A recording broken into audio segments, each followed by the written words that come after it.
Society is a complex notion. It's how we organize our communities, how we share opportunities and threats, and how we define who we are. It's a reflection of our values. In Asia, the societies are more communal, more collaborative, and cooperative than in other parts of the world. In Asia, the societies are more communal, more collaborative, and cooperative than other parts of the world. There are thousands of years of trade and cultural links to build upon. I think sharing and just getting along is in our DNA, and so many political and business leaders from Asia focus on connections that are mutually beneficial. This is why ASEAN, the Association of Southeast Asian Nations, and the AEC, the Asian Economic Community, make sense. They reflect on Asian belief in the power of sharing and connectedness. ASEAN is a collection of 10 member states in Southeast Asia. It's the Association of Southeast Asian Nations, beginning with Brunei, Cambodia, Myanmar, Laos, Malaysia, Thailand, Vietnam, Singapore, Indonesia, the Philippines, plus 3. The 3 countries are important countries to us, next to us, adjacent to us, in the East, China, Japan, Korea. And we have formed this since 1997, when the Asian financial crisis came to Southeast Asia first, to Thailand actually, and then it spread out into the Southeast Asian and East Asian landscape. We decided that we have been more integrated, more connected with each other than we thought we were. So we should have an architecture of cooperation among ourselves. It became ASEAN plus 3. We are working on a community for the region by the year 2015. Combined GDP is 2 trillion. We are trading with the world about 2 trillion plus, and the population is 600 million. So it's sizable, and we are major trading partners and investment destinations for many countries, many dialogue partners, including the EU, the US, Japan, China, Korea, Australia.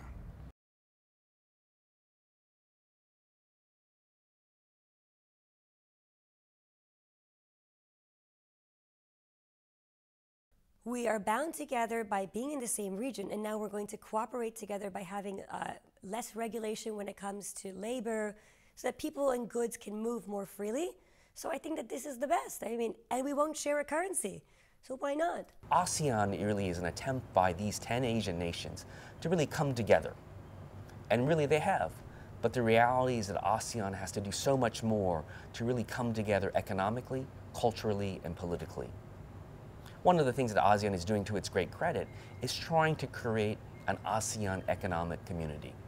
You know, in the next 2 years, these nations will really have to be thinking through, can they really work together? Can they work together politically? Can they work together culturally?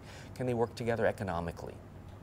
ASEAN is so diverse, and that's one of the challenges, but my hope is that given the diversity of ASEAN, they'll also find great strengths in that diversity.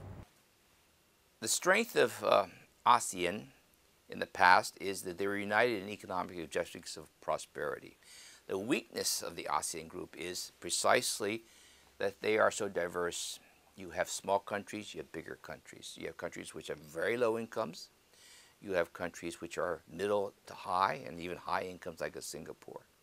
You have countries which are aligned very much with what I call Western beliefs and cultures and values. And you have others who I would call much more regional, and some would say even much more sympathetic to the Chinese views of the region and the world. So you have this tremendous diversity. Now because of this diversity, ASEAN has also tried to be what I would call relatively neutral. They've never tried to force anyone to take a position.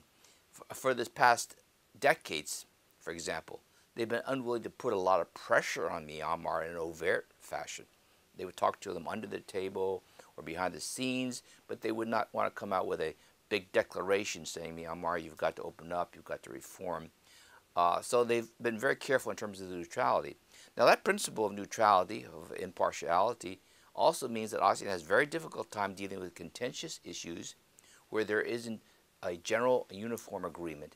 And many of these, what I call politically tinged or economically politically tinged issues, it's going to be very hard to get a unanimous view. So I think ASEAN does have this problem in being able to take a strong position on some of the more contentious issues. And many of these involve the role of China in the region. And that's why I think this kind of interplay is going to be stalemated for a while.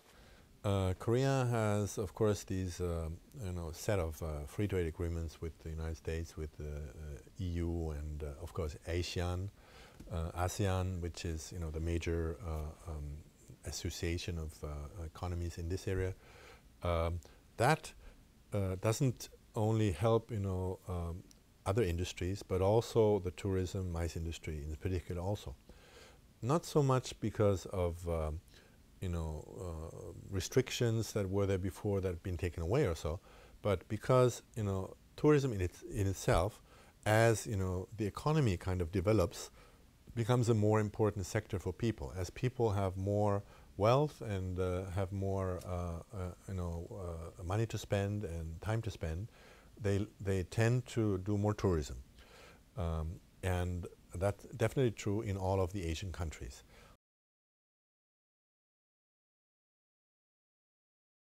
I think ASEAN as a region really has extraordinary economic potential, both for themselves and for all the nations that would like to partner with them.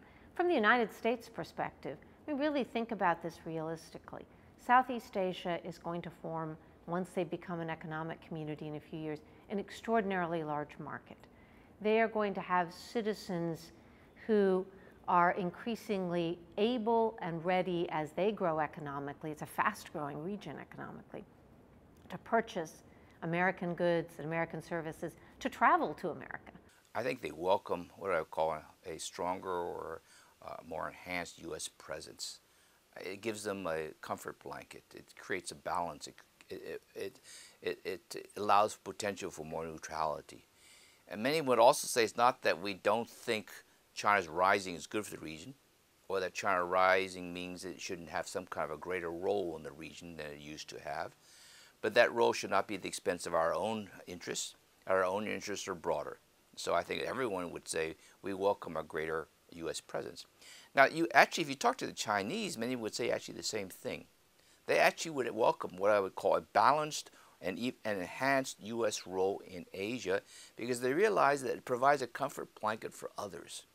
Therefore, it actually gives the Chinese a little bit more room to grow without appear as threatening as it is in the minds of some of the leaders in Southeast Asia or Southeast Asia these days.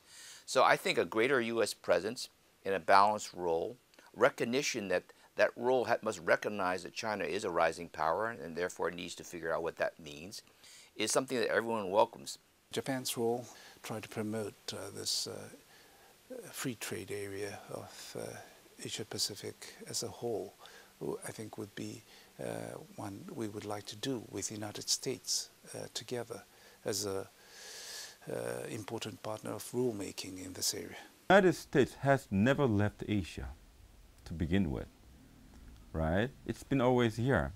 The fact that the United States has been paying much more attention on the Middle East does not make us say that United States left this country or this region for that matter. I think that what the United States is going to do for the next 3 to 5 years is to strengthen what is already strong U.S.-Japan relations in order to check and balance rising China. On the other hand, the United States will be pretty much strengthening its relationship with South Korea as well. But here is the problem though, because China is the largest trading partner both to Japan and South Korea. So from the Chinese vintage point of view, they might say this: you're making money from us, but you're still treating like a threat. So then Japan and South Korea has this problem. But from Pyongyang's point of view, it is the only option to bring the United States back to the table for negotiation.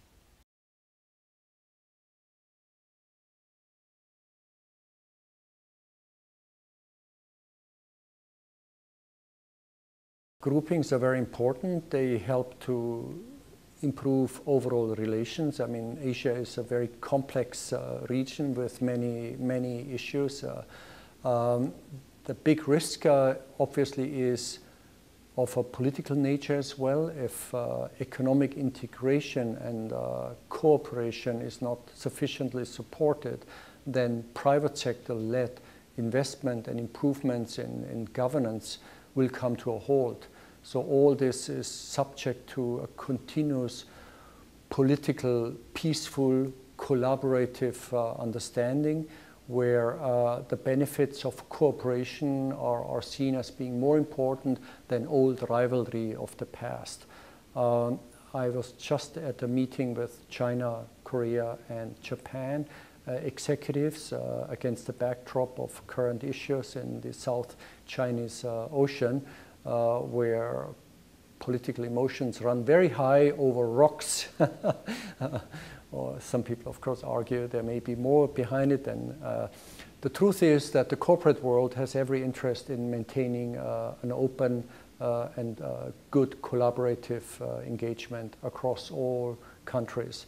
At the same time, people and their respective leadership still is trying to catch up with the past, and there's strategic rivalry going on as China is rising. The question is, what is its place in the world, and so forth. So the political security dimension is of utmost importance, and the peaceful future development of the region as a whole is critical for economic growth and development. Not all the ASEAN countries have the same interests. Some have very strong interests. The Philippines have a very strong interest. Vietnam has a very strong interest. Others don't have any direct interest in terms of the resources, but they have interest in terms of the waterways and movement. Others have a strong interest in the sense of keeping some kind of ASEAN unity. So they have a bit of a tension right now, because some among them have a very strong view in terms of trying to establish a broader view, a view which is supportive of their interest. Others basically don't have or not pushed to such a role. Now, China's position has been weakened by the fact it is seen as such a big player. It would like to do and negotiate and talk about the issue in terms of bilateral discussions. But everyone realizes that a bilateral discussion between China and any specific country is not a fair discussion. So they would argue that they need a more multinational approach. They'd be very happy to have the U.S. involved in some way. China obviously does not want such an involvement. Now, I think the Chinese leadership also realized that their claims against this whole area in the South China Sea, most of them would say it's not that we would like or we believe that we have rights to the whole area, but they would say we have substantive rights or a lot of rights, undefined. So I don't know how you're going to get around this area, because China has basically established this principle. Let's talk about it bilaterally, not multilaterally. But most of the ASEAN countries are saying we need to look at this as a group. So you have a bit of a stalemate over here, and I don't know how that stalemate is going to break out. China will be a very compelling, by far going to be the most compelling economic story in the world. Is going to be the Chinese growth story. Even though the U.S. will be in many ways a more attractive market to be in for the long term, China will be the more compelling story. And in Asia, the attraction of the economic pull from China will be overwhelming. So any country in Asia, if it has the ability to benefit from Chinese economic largesse, will do so. So, you know, to say that these countries in ASEAN are going to be able to really move away from China's really speaks against everything that's going to be happening economically in this part of the world. The question will be, how well will they be able to have their own type of development in a way that they consider to be useful and independent of China, given that Chinese influence over them economically and therefore politically will be vastly greater. We view on two things, that is Asia as a partner, and second, as a long-standing, long-serving partner. So that means that we don't really look those countries as only manufacturer or consumer. It is a partner, so we will enjoy partnership in asking them to manufacture together with us, and division of labor in a way, and also as a consumer where they would import Japanese goods, but more now. Japanese would supply parts, and then they would assemble or make a final product from some of our parts. That's the pattern of trade now. Myanmar has been left behind, has been closing the door for 50 years. So from now on, we just open the door. We're just inviting all the foreign investment to be in our country. So in 5 years, 10 years down the road, I think we should contribute a lot of things. We can be a pillar of the ASEAN development also, because a lot of interest, a lot of focus, a lot of interest has been given by the whole world that Myanmar is start opening. So we might be able to contribute a lot to the ASEAN. After AEC, also we can contribute a lot in every sectors. The disparity, I think, exists. Since we closed the door for 50 years, there's a developing country already among the ASEAN, like Singapore, Malaysia, well developed. And the other, Indonesia, Thailand, Vietnam, also in the developing. And then we are just the emerging country. So the disparity will keep us lag behind the competition among the ASEAN member, I think. In the last few years, we've even seen more and more free trade agreements proposed or signed between the nations of Southeast Asia as a whole, between the Association of Southeast Asia and, say, European countries. There have been free trade agreements between Australia and New Zealand and ASEAN. There have also been free trade agreements between Korea and the ASEAN region. As ASEAN moves forward, trade will be increasingly important to them as their economies continue to grow and develop. If you look back at the history, growth in human history, civilization comes from the interaction of cultures. It comes from taking an idea in one culture and then expressing it in a new culture. It takes the ideas such as the printing press that was developed for the Chinese language, and then suddenly you're writing books in Latin. It takes the ideas of making maps in one country, using them in another country, using one religion and transferring it to a new ground. And in a new ground, it grows in a different way, and it blooms in a different way. Throughout history, all civilization has been advanced through meeting of people. When people are in isolation, they wither, they die. You leave a person alone by themselves on the steppe, they will soon be gone. It's through human interaction that we are humans. And Asia and Europe are the two greatest civilizations of world history. Their coming together has helped to create this modern world. Their continuing to work together can create a future that overcomes some of the past problems that the Asians and the Europeans and the other people of the world have created. Asia is changing. It's growing, expanding, and exploding. Sometimes there are just not enough adjectives to describe the monumental transformation. But Asia is not just about numbers. Behind the headlines are people, everyday people. They are living, they are enjoying the process and wondering what it'll mean to them. And this is a good question for everyone to ask, since the changes in Asia won't just affect people in Thailand or Malaysia, China or Japan. No, the changes will impact everyone in the world. And that's exciting. Yes, it means planet Earth will be a different place in a few years, and yes, it means we will face challenges ahead. But I am optimistic, and I am excited as you watch more in our series, and I think you will be as well. Asia is rising, but it doesn't mean that there aren't persistent challenges to Asia's growth. From poor infrastructure to burgeoning populations to really, the challenges of people demanding for freer economies, the opportunity to speak up more. These challenges persist in Asia. I'm confident, though, that the leaders of Asia will really do what's right to move their region forward. I think it's a real opportunity. I think as the more developed parts of ASEAN continue to grow, that naturally spills over. You will see opportunities. It's a good influence, the connectivity, but it's important to all of us, and it's an opportunity we shouldn't miss.